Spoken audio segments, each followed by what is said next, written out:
ಎಡಪಕ್ಷಗಳ ಅವನತಿ ಕಾರಣ ಮತ್ತು ಪರಿಹಾರ. ನಮಸ್ಕಾರ ಸ್ನೇಹಿತರೆ, ಫಸ್ಟ್ ಕನ್ನಡಕ್ಕೆ ಸ್ವಾಗತ. ಇದು ಎಡಿಟರ್ ಸ್ಪೆಷಲ್.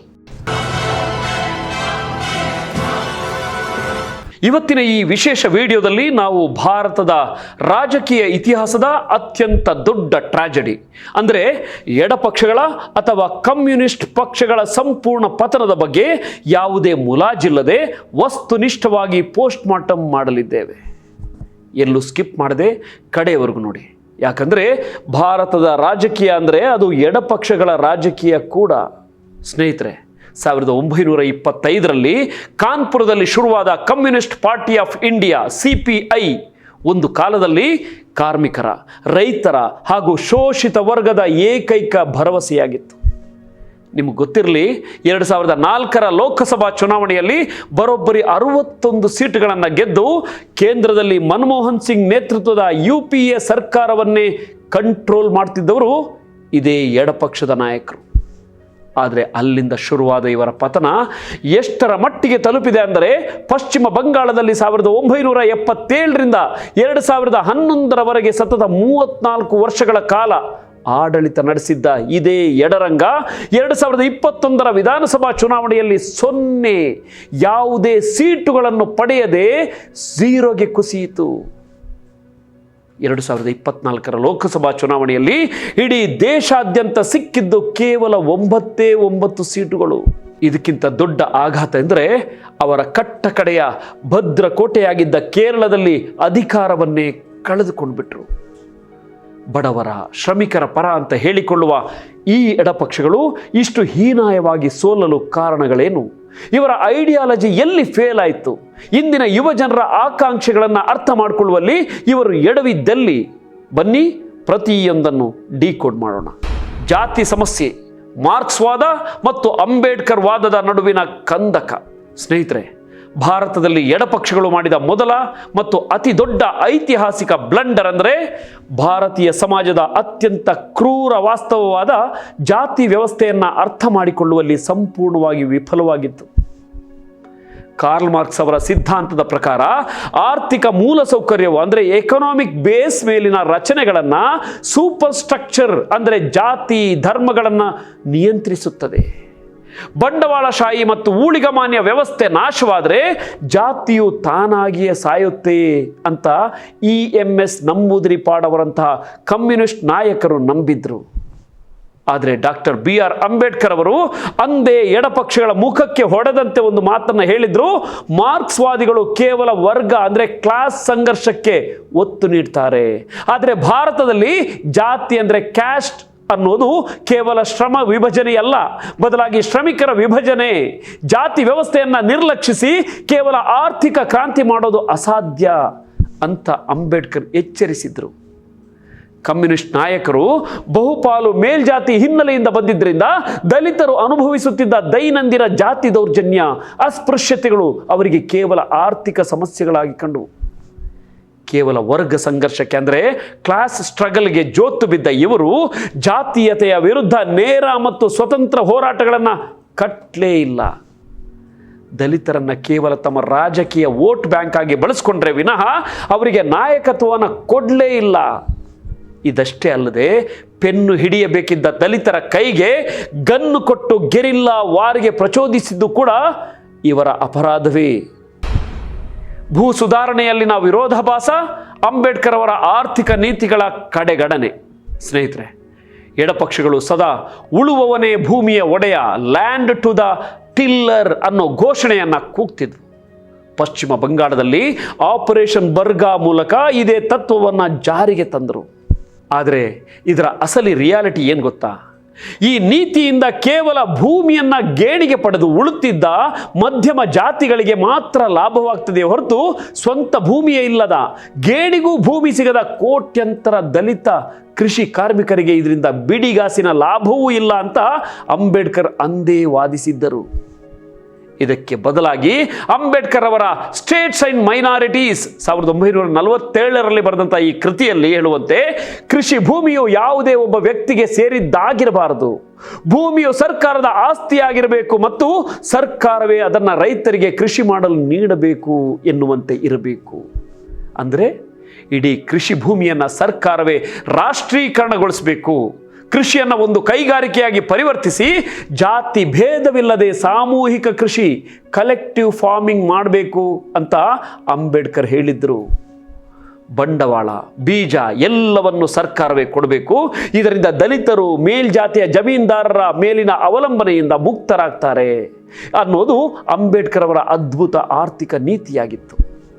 ಆದರೆ ಕೇವಲ ಲೆನಿನ್, ಮಾರ್ಕ್ಸ್ ಅಂತಿದ್ದ ಕಮ್ಯುನಿಸ್ಟರಿಗೆ ಭಾರತದ ಮಣ್ಣಿನ ವಾಸ್ತವಿಕತೆಯನ್ನೇ ಅರ್ಥ ಮಾಡಿಕೊಂಡಿದ್ದ ಅಂಬೇಡ್ಕರ್ ಅವರ ಈ ಪ್ರಾಯೋಗಿಕ ಆರ್ಥಿಕ ನೀತಿ ಅರ್ಥವೇ ಆಗಲಿಲ್ಲ.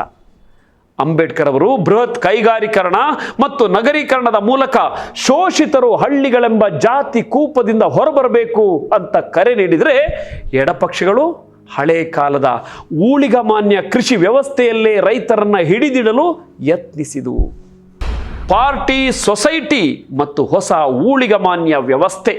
ಪಶ್ಚಿಮ ಬಂಗಾಳದಲ್ಲಿ 34 ವರ್ಷ ಆಳಿದ ಎಡರಂಗದ ಅಸಲಿ ಮುಖ ಹೇಗಿತ್ತು ಅಂತ ನೋಡಿದ್ರೆ, ಪ್ರಸಿದ್ಧ ರಾಜಕೀಯ ಚಿಂತಕ ದೀಪಂಕರ್ ಭಟ್ಟಾಚಾರ್ಯ ಅವರು ಹೇಳುವಂತೆ, ಪಶ್ಚಿಮ ಬಂಗಾಳದಲ್ಲಿ ದೀರ್ಘಕಾಲ ಆಡಳಿತ ನಡೆಸಿದ ಎಡರಂಗದ ಅಂದರೆ ಲೆಫ್ಟ್ ಫ್ರಂಟ್ ಕಾಲದಲ್ಲಿ ಗ್ರಾಮದ ಪ್ರತಿಯೊಂದು ಚಟುವಟಿಕೆಯೂ ಪಕ್ಷದ ಮೂಲಕವೇ ನಡೀತಿತ್ತು. ಅಂದರೆ ಒಬ್ಬ ವ್ಯಕ್ತಿಗೆ ಸರ್ಕಾರಿ ಸೌಲಭ್ಯ ಸಿಗಬೇಕೆಂದ್ರು ಅಥವಾ ಸಣ್ಣ ಪುಟ್ಟ ಜಗಳಗಳು ಬಗೆಹರಿಯಬೇಕೆಂದ್ರು ಅಲ್ಲಿ ಪಕ್ಷವೇ ನ್ಯಾಯಾಧೀಶನಂತೆ ಕೆಲಸ ಮಾಡ್ತಿತ್ತು. ಸಮಾಜ ಮತ್ತು ರಾಜಕೀಯ ಪಕ್ಷದ ನಡುವೆ ಯಾವುದೇ ವ್ಯತ್ಯಾಸ ಉಳಿದಿರಲಿಲ್ಲ. ಇದನ್ನೇ ಪಾರ್ಟಿ, ಸೊಸೈಟಿ ಅಂತ ಕರೆಯೋದು. ಪಕ್ಷವು ಕೇವಲ ರಾಜಕೀಯಕ್ಕೆ ಸೀಮಿತವಾಗದೆ ಜನರ ವೈಯಕ್ತಿಕ ಮತ್ತು ಸಾಮಾಜಿಕ ಜೀವನವನ್ನು ನಿಯಂತ್ರಿಸುತ್ತಿತ್ತು. ಸ್ಥಳೀಯ ಪಕ್ಷದ ನಾಯಕರು ಗ್ರಾಮದ ಪ್ರಭಾವಿ ವ್ಯಕ್ತಿಗಳಾಗಿದ್ದರು. ಈ ವ್ಯವಸ್ಥೆಯು ಆರಂಭದಲ್ಲಿ ಶೋಷಿತ ವರ್ಗಗಳಿಗೆ ಧ್ವನಿ ನೀಡಿದ್ರು, ಕಾಲಕ್ರಮೇಣ ಅದು ಅಧಿಕಾರದ ಕೇಂದ್ರೀಕರಣಕ್ಕೆ ಕಾರಣವಾಯಿತು. ಅಂದರೆ ಕಮ್ಯುನಿಸ್ಟ್ ಪಕ್ಷವು ಬಂಗಾಳದಲ್ಲಿ ಕೇವಲ ಒಂದು ರಾಜಕೀಯ ಪಕ್ಷವಾಗಿ ಉಳಿಯದೆ ಇಡೀ ನಾಗರಿಕ ಸಮಾಜವನ್ನೇ ಅಂದರೆ ಸಿವಿಲ್ ಸೊಸೈಟಿಯನ್ನೇ ನುಂಗಿ ಹಾಕಿತ್ತು. ಇನ್ನು ಸಿಂಪಲ್ ಆಗಿ ಹೇಳಬೇಕಂದ್ರೆ ಸ್ನೇಹಿತರೆ, ನಿಮಗೆ ಊರಲ್ಲಿ ಒಂದು ಕೆಲಸ ಬೇಕೇ, ಪಾರ್ಟಿ ಮುಖಂಡನ ಸಹಿ ಬೇಕು. ಪೊಲೀಸ್ ಕಂಪ್ಲೇಂಟ್ ಕೊಡಬೇಕೇ, ಪಾರ್ಟಿ ಮುಖಂಡನ ಸಹಿ ಬೇಕು. ರೇಷನ್ ಕಾರ್ಡ್ ಬೇಕೇ, ಕಮ್ಯುನಿಸ್ಟ್ ಕಾರ್ಯಕರ್ತನ ಶಿಫಾರಸು ಬೇಕು. ಅಂದರೆ ಹಳೆ ಕಾಲದ ಜಮೀನ್ದಾರರ ಜಾಗದಲ್ಲಿ ಈಗ ಕಮ್ಯುನಿಸ್ಟ್ ಪಾರ್ಟಿಯ ಲೋಕಲ್ ಲೀಡರ್ಗಳು ಹೊಸ ಜಮೀನ್ದಾರರಾಗಿ ಹೊಸ ಊಳಿಗಮಾನ್ಯ ವ್ಯವಸ್ಥೆಯನ್ನಂದ್ರೆ ಮಾಡರ್ನ್ ಫ್ಯೂಡಲಿಸಮ್ ಅನ್ನ ಸೃಷ್ಟಿ ಮಾಡಿದ್ರು. ಪಕ್ಷದ ವಿರುದ್ಧ ಮಾತನಾಡುವವರ ಮೇಲೆ ರಾಜಕೀಯ ಹಿಂಸಾಚಾರಗಳನ್ನು ನಡೆಸಲಾಯಿತು. ಅಧಿಕಾರದ ದರ್ಪ ಎಷ್ಟಿತ್ತಂದ್ರೆ, ಸರ್ವಾಧಿಕಾರಿ ಧೋರಣೆಯಿಂದಾಗಿ ಸಾಮಾನ್ಯ ಜನರಿಗೆ ಎಡಪಕ್ಷಗಳ ಮೇಲಿದ್ದ ಭ್ರಮೆ ಸಂಪೂರ್ಣವಾಗಿ ಒಡೆದು ಹೋಯಿತು. ಎಡಪಕ್ಷಗಳ ಬಡತನದ ಗ್ಲೋರಿಫಿಕೇಶನ್. 1991ರ ಆರ್ಥಿಕ ಉದಾರೀಕರಣದ ನಂತರ ಭಾರತ ಸಂಪೂರ್ಣವಾಗಿ ಬದಲಾಯಿತು. ಮಲ್ಟಿ ನ್ಯಾಷನಲ್ ಕಂಪನಿಗಳು ಬಂದವು, IT ಸೆಕ್ಟರ್ ಬೆಳೆಯಿತು, ಸ್ವಿಗ್ಗಿ, ಝೊಮ್ಯಾಟೊ, ಊಬರ್ನಂತಹ ಗಿಗ್ ಎಕಾನಮಿ ಸೃಷ್ಟಿಯಾಯಿತು. ಇಂದಿನ ಯುವಕರಿಗೆ ಬೈಕ್ ಬೇಕು, ಸ್ಮಾರ್ಟ್ ಫೋನ್ ಬೇಕು, ಬ್ರ್ಯಾಂಡೆಡ್ ಬಟ್ಟೆ ಬೇಕು, ಸ್ವಂತ ಮನೆ ಬೇಕು. ಮೆಕಿನ್ಸೆ ವರದಿ ಹೇಳುವಂತೆ ಭಾರತದ ಮಧ್ಯಮ ವರ್ಗವು ಸೈದ್ಧಾಂತಿಕತೆಗಿಂತ, ಐಡಿಯಾಲಜಿಗಿಂತ ಹೆಚ್ಚಾಗಿ ಭೌತಿಕ ಆಕಾಂಕ್ಷೆಗಳ ಆಸ್ಪಿರೇಷನ್ಸ್ ಕಡೆಗೆ ಮುಖ ಮಾಡಿದೆ. ಆದರೆ ನಮ್ಮ ಎಡಪಕ್ಷಗಳು ಇನ್ನು 1970ರ ಕಾಲದ ಮೈಂಡ್ಸೆಟ್ನಲ್ಲೇ ಇವೆ. ಬಂಡವಾಳಶಾಹಿಗಳನ್ನು ಬೈಯೋದು, ಅಮೆರಿಕವನ್ನು ಬೈಯೋದು, ತಾವು ಸರಳತೆಯಿಂದ ಇದ್ದೇವೆ ಅಂತ ತೋರಿಸ್ಕೊಳ್ಳುತ್ತಾ ಜನಸಾಮಾನ್ಯರು ಕೂಡ ಬಡವರಾಗಿಯೇ ದಿನಗೂಲಿಯಲ್ಲೇ ಬದುಕುವಂತೆ ಬೋಧಿಸತೊಡಗಿದರು. ಕಾರ್ಪೊರೇಟ್ ಕಚೇರಿಗಳಲ್ಲಿ ದುಡಿಯುವ IT ಉದ್ಯೋಗಿಗಳನ್ನು, ಗಿಗ್ ಕಾರ್ಮಿಕರನ್ನ ಸಂಘಟಿಸುವಲ್ಲಿ, ಅವರ ಆಧುನಿಕ ಸಮಸ್ಯೆಗಳಿಗೆ ಪರಿಹಾರ ಕೊಡುವಲ್ಲಿ CITU, AITUC ಯಂತಹ ಕಾರ್ಮಿಕ ಸಂಘಟನೆಗಳು ಸಂಪೂರ್ಣ ಫೇಲ್ ಆದವು. ಬದಲಾದ ಜಾಗತಿಕ ಆರ್ಥಿಕ ವ್ಯವಸ್ಥೆಯಲ್ಲಿ ಗ್ಲೋಬಲೈಸೇಷನ್ ಬಂತಲ್ಲ, ಅದಾದ ನಂತರದಲ್ಲಿ ಬಂಡವಾಳಶಾಹಿ ವ್ಯವಸ್ಥೆಗೆ ಪರ್ಯಾಯವಾದ ಬಲವಾದ ಆರ್ಥಿಕ ಮಾದರಿಯನ್ನು ಜನರಿಗೆ ನೀಡುವಲ್ಲಿ ಎಡಪಕ್ಷಗಳು ವಿಫಲವಾಗಿವೆ. ಹಳೆಯ ಸಿದ್ಧಾಂತಗಳನ್ನೇ ಅಂಟಿಕೊಂಡಿರೋದು ಅವುಗಳ ಹಿನ್ನಡೆಗೆ ಒಂದು ಕಾರಣ. ಅಂದರೆ ಜನ ಬಡವರಾಗಿಯೇ ಇದ್ದರೆ ಮಾತ್ರ ನಮ್ಮ ಹೋರಾಟಕ್ಕೆ ಬರ್ತಾರೆ ಅನ್ನೋ ಇವರ ಹಿಡನ್ ಅಜೆಂಡಾ ಯುವಜನರಿಗೆ ಸ್ಪಷ್ಟವಾಗಿ ಅರ್ಥವಾಗಿ ಹೋಯಿತು. ಸಿಂಗೂರು ಮತ್ತು ನಂದಿಗ್ರಾಮದ ದುರಂತ, ಕಾರ್ಪೊರೇಟ್ ಪರ ನಿಂತ ಕಮ್ಯುನಿಸ್ಟರು. ಹೀಗೆ ಬದಲಾಗ್ತಿರುವ ಆರ್ಥಿಕತೆಗೆ ಹೊಂದಿಕೊಳ್ಳಲಾಗದೆ ಒದ್ದಾಡ್ತಿದ್ದ ಪಶ್ಚಿಮ ಬಂಗಾಳದ ಎಡರಂಗದ ಸರ್ಕಾರ ಕೊನೆಗೆ ಹತಾಶೆಯಿಂದ ಏಕಾಏಕಿ ಕಾರ್ಪೊರೇಟ್ ಕುಳಗಳ ಪರವಾಗಿ ನಿಂತಿತ್ತು. ಮುಖ್ಯಮಂತ್ರಿ ಬುದ್ಧದೇವ್ ಭಟ್ಟಾಚಾರ್ಯ ಅವರು ಟಾಟಾ ನ್ಯಾನೋ ಕಾರ್ಖಾನೆಗಾಗಿ ಸಿಂಗೂರಿನಲ್ಲಿ ಮತ್ತು ಇಂಡೋನೇಷ್ಯಾ ಮೂಲದ ಸಲೀಂ ಗ್ರೂಪ್ನ ಕೆಮಿಕಲ್ ಹಬ್ಗಾಗಿ ನಂದಿಗ್ರಾಮದಲ್ಲಿ ಬಲವಂತವಾಗಿ ರೈತರಿಂದ ಕೃಷಿ ಭೂಮಿಯನ್ನು ಕಸಿದುಕೊಳ್ಳಲು ಮುಂದಾದರು. ಯಾವ ರೈತರಿಗೆ ಭೂಮಿ ನಿಮ್ಮದೇ ಅಂತ ಹೇಳಿ 3 ದಶಕಗಳ ಕಾಲ ಅಧಿಕಾರ ಅನುಭವಿಸಿದ್ರೋ ಅದೇ ರೈತರ ಮೇಲೆ ಪೊಲೀಸರು ಮತ್ತು CPIM ಗೂಂಡಾಗಳನ್ನು ಛೂ ಬಿಟ್ರು. ಮಾರ್ಚ್ 14, 2007ರಂದು ನಂದಿಗ್ರಾಮದಲ್ಲಿ ನಡೆದ ಭೀಕರ ಗೋಲಿಬಾರ್ನಲ್ಲಿ 14ಕ್ಕೂ ಹೆಚ್ಚು ಅಮಾಯಕ ರೈತರು ಹತ್ಯೆಯಾದರು. ಈ ಒಂದೇ ಘಟನೆ ಎಡಪಕ್ಷಗಳ ಬಡವರ ಪರ ಅನ್ನೋ ಮುಖವಾಡವನ್ನು ಸಂಪೂರ್ಣವಾಗಿ ಕಳಚಿ ಹಾಕಿತು ಮತ್ತು ಬಂಗಾಳದಲ್ಲಿ ಅವರ ಸಮಾಧಿಯನ್ನು ತೋಡಿತು. ಕಳಚಿದ ಕ್ಲೀನ್ ಇಮೇಜ್. ಎಡಪಕ್ಷಗಳು ಅಂದರೆ ಭ್ರಷ್ಟಾಚಾರ ರಹಿತ ಕ್ಲೀನ್ ಪಾರ್ಟಿ ಅನ್ನೋ ಭ್ರಮೆಯೊಂದು ನಮ್ಮಲ್ಲಿತ್ತು. ಆದರೆ ಅಧಿಕಾರದ ಲಾಲಸೆ ಈ ಇಮೇಜನ್ನು ನುಚ್ಚು ನೂರು ಮಾಡಿತ್ತು. ಪಶ್ಚಿಮ ಬಂಗಾಳದಲ್ಲಿ ಎಡರಂಗದ ಆಡಳಿತಾವಧಿಯಲ್ಲೇ ಮೊಳಕೆಯೊಡೆದ ಭ್ರಷ್ಟಾಚಾರ ಪ್ರಕರಣಗಳಾದ ಪಶ್ಚಿಮ ಬಂಗಾಳದ ರಾಜಕೀಯ ಮತ್ತು ಆರ್ಥಿಕತೆಯನ್ನು ನಡುಗಿಸಿದ ಶಾರದಾ ಮತ್ತು ರೋಸ್ ವ್ಯಾಲಿ ಅಂಥ ಪೊಂಜಿ ಸ್ಕೀಮ್ ಹಗರಣಗಳಲ್ಲಿ ಎಡಪಕ್ಷಗಳ ರಾಜಕೀಯ ಪೋಷಣೆ ಇತ್ತು ಅನ್ನೋದು ಗುಟ್ಟಾಗಿ ಉಳಿಯಲಿಲ್ಲ.